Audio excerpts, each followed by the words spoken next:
Dennis Rader was born on March 9, 1945, in Parker, Kansas. When he began his killing spree, he appeared to be an ordinary, respectable citizen. He worked as a compliance officer in Wichita, Kansas, and was an active member of his church. He was married, had 2 children, and was considered a devoted family man. However, beneath this facade, he hid a dark secret. Rader committed a series of murders that shook the city for over 30 years. His first known crime occurred in 1974, when he was 29 years old. On January 15, 1974, he killed the Otero family. Joseph Otero, 38, his wife Julie, 33, and their children, Charlie, 15, and Carmen, 11. Rader bound and brutally murdered them, marking the beginning of his killing spree. For a long time, the police were unable to connect the various murders, which only fueled Rader's sense of superiority. In the years 1977 and 1979, more murders followed.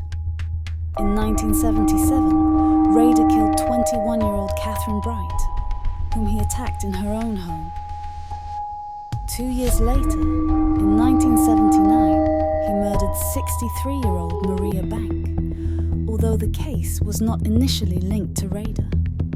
Rader frequently sent letters to the police and the media after each murder, detailing his crimes and mocking the investigators.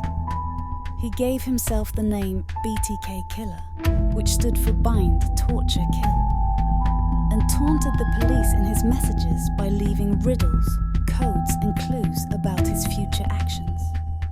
Notably, he portrayed himself as being superior, constantly emphasizing his control over the investigations. Rader committed a total of 10 murders, with the final one in 1991, when he was 46 years old. He continued to send cryptic messages to the police and the media, announcing his crimes and mocking the investigators. These letters helped raise public interest in his crimes and stalled the investigation. Despite years of efforts, Rader remained undetected. In the 1980s, after several years without any further murders, it seemed as though he had changed his behavior. However, the truth was that he had simply withdrawn and was waiting to re-enter the spotlight. It wasn't until 2004, after a long hiatus and thanks to new DNA technologies, that Rader once again came to the attention of investigators. He made contact himself by sending new letters to the police, which eventually led to his arrest in February 2005. By this time, Rader was already 60 years old.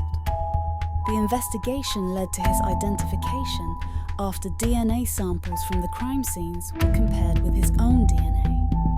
Rader confessed to the crimes and was sentenced to life imprisonment in 2005. The revelation of his secret life shocked the community and led to an extensive examination of how someone could lead the life of a normal citizen while secretly living a dark double life. Stay with me for more unbelievable crime cases based on real-life court documents. Never forget, criminals are living with us and crime is everywhere.